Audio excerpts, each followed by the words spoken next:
الا وسعها، کسی پر ہم اس کی طاقت سے زیادہ بوجھ نہیں ڈالیں گے۔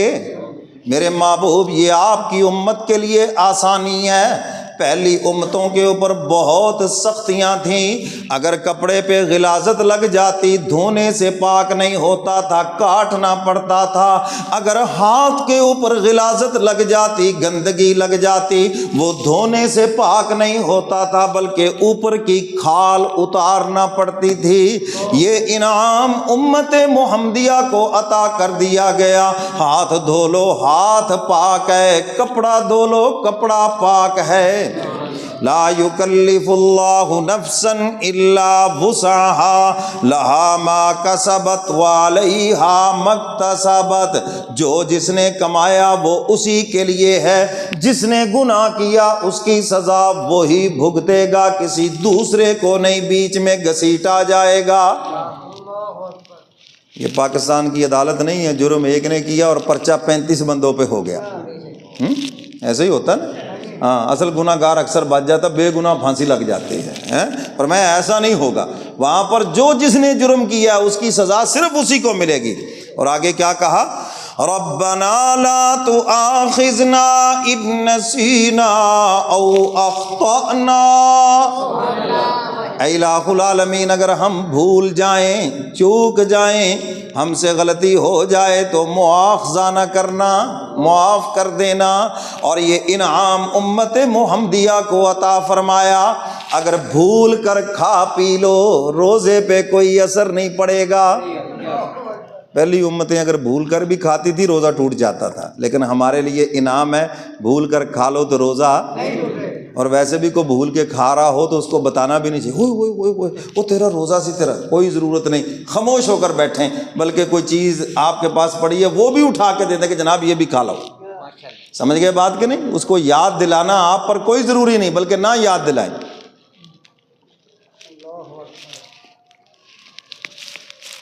اور چاہے وہ دن میں 3 مرتبہ بھی کھا جائے اور شام کو افطاری میں بھی سب سے آگے بیٹھا ہو، روزہ اس کا بالکل ٹھیک ہے، ثواب بھی پورا ہے اس کا، کیونکہ اس نے بھول کر کھایا، اور بھول چوک اس امت کو معاف ہے۔ یہ معراج والی رات دیکھو کتنا بڑا تحفہ دیا ہے۔ نماز بھول گئے آپ زور کی، آپ کو یاد ہی نہیں رہا، عصر کے وقت میری تو نماز رہ گئی، آپ نے وضو کیا، نماز پڑھ لی، آپ کو پوری ادا کرنے کا پورا ثواب ملے گا۔ جی آپ بھول گئے، سمجھ گئے وہ بات کہ نہیں؟ تو یہ انعام کس پر ہے؟ امت محمدیہ پر ہے۔ ربنا ولا تحمل علينا اصرا كما حملته على الذين من قبلنا ربنا ولا تحملنا ما لا طاقة لنا به، اے الہ العالمین، کوئی ایسا بوجھ ہمارے اوپر نہ ڈالنا جس کی ہم طاقت نہ رکھتے ہوں۔ ایسا کوئی بھی عمل نہیں ہے جو ہمارے لیے مشکل ہے، دین بہت ہی آسان ہے، دین آسان ہے اور غیر دین مشکل ہے۔ حضرت تھانوی رحمۃ اللہ علیہ فرمایا کرتے تھے، دین تو اتنا آسان ہے، نکاح کتنا آسان دین نے کیا، مسجد کے اندر آؤ، 2 گواہ ہے، نکاح پڑھا دو، بس جوارے پھینک دو، اللہ اللہ خیر صلی اللہ۔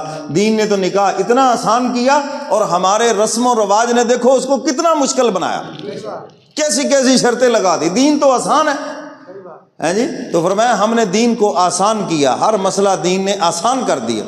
ربنا ولا تحملنا ما لا طاقة لنا به، اے الہ العالمین ایسا بوجھ نہ ڈالنا جس کی ہم طاقت نہ رکھتے ہوں، واعف عنا، درگزر کرنا۔ پہلی امتیں گناہوں میں مبتلا ہوتی تھی، فوراً سزا ملتی تھی، مہلت نہیں دی جاتی تھی کوئی لمبی چوڑی۔ یہ امت محمدیہ ہے جن کو اتنی لمبی مہلتیں دے دی گئی، کوئی 50 سال سے گناہ میں لگا ہوا، کوئی 20 سال سے لگا ہوا، اور دیکھو کتنی لمبی مہلت دے دی گئی۔ قوم شعیب کو دیکھو، ناپ تول میں کمی کرتی تھی، خدا کا عذاب ہے، سب صفحہ ہستی سے مٹ گئے، اور یہاں تو یہ اس کو کوئی گناہ بھی نہیں سمجھتا، اس کو چلاکی سمجھتے ہیں، بزنس کا ہنر سمجھتے ہیں۔ اللہ کے نبی نے فرمایا تھوڑا سا جھکتا دو، زیادہ دو، تمہارے مال میں برکت ڈال دی جائے گی۔ اور آگے فرمایا وغفر لنا، مولا ہم کو معاف کر دے۔ حق تعالیٰ اپنے محبوب کی امت کو سزا دے کر نہیں بلکہ معاف کر کے خوش ہوتے ہیں۔ ہماری طرف سے معافی مانگنے میں دیر ہے، اللہ کے معاف کرنے میں کوئی دیر نہیں ہے۔ ورحمنا، مولا ہم پہ رحم کر دیجئے، انت مولانا، تو ہمارا مولا ہے، فانصرنا علی القوم الکافرین، ہماری مدد کیجئے کافروں کے مقابلے میں۔ کافروں کے مقابلے میں اللہ کی مدد کا وعدہ قیامت تک کے لیے ہے، مگر اللہ نے شرط ایک لگائی ہے، ان کنتم مؤمنین، اگر تم ایمان والے ہو، یعنی سر سے لے کر پاؤں تک مومن ہو، تو فرمایا اللہ کی مدد تمہارے ساتھ ہے۔ آج پوری دنیا میں مسلمان ذلیل و رسوا اس لیے ہیں کہ ہم سر سے لے کر پاؤں تک پورے مومن نہیں ہیں۔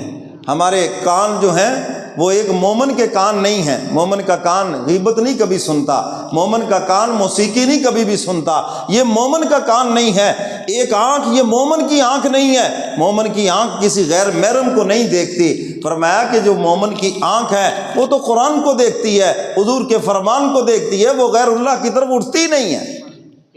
ایک مومن کی زبان، فرمایا مسلمان کی تعریف حضور خود فرما رہے ہیں، المسلم من سلم المسلمون من لسانہ و یدہ، مسلمان کی تعریف حضور بیان فرما رہے ہیں، جس کی زبان سے، جس کے ہاتھ سے دوسرے مسلمان محفوظ رہیں، اس کی شرارتوں سے اور اس کی تکلیف سے دوسرے مسلمان محفوظ رہیں۔ آج تو ہم غیبتیں بھی کر رہے ہیں اسی زبان سے، بہتان بھی باندھ رہے ہیں، گالیاں بھی دے رہے ہیں۔ یہ ایک مومن کی زبان نہیں، منافق کی زبان ہے۔ سمجھ آئی یہ بات کہ نہیں؟ تو میرے محترم سامعین، آج ہمارے دلوں میں دوسروں کے لیے نفرت ہے، حسد ہے، بغض ہے، یہ ایک مومن کا دل نہیں ہے، یاد رکھنا۔ تو اللہ کی مدد تو مومنوں کے ساتھ ہے، منافقوں کے ساتھ نہیں ہے۔ ہم آدھے تیتر ہیں اور آدھے بٹیر ہیں، کیوں جی ایسے ہے یہ نہیں؟ آدھا کا ایمان والے اور آدھے کے جو بے ایمانوں کے کام ہیں وہ سارے ہی ہم کرتے ہیں۔ تو میرے محترم سامعین، پھر اللہ کی مدد کیسے آئے گی؟ اللہ کہتے ہیں میری مدد تو ایمان والوں کے ساتھ ہے، جو پکے ایمان والے ہیں۔ اللہ فرماتے قیامت تک کے لیے وعدہ ہے، میری مدد ان کے ساتھ ہے۔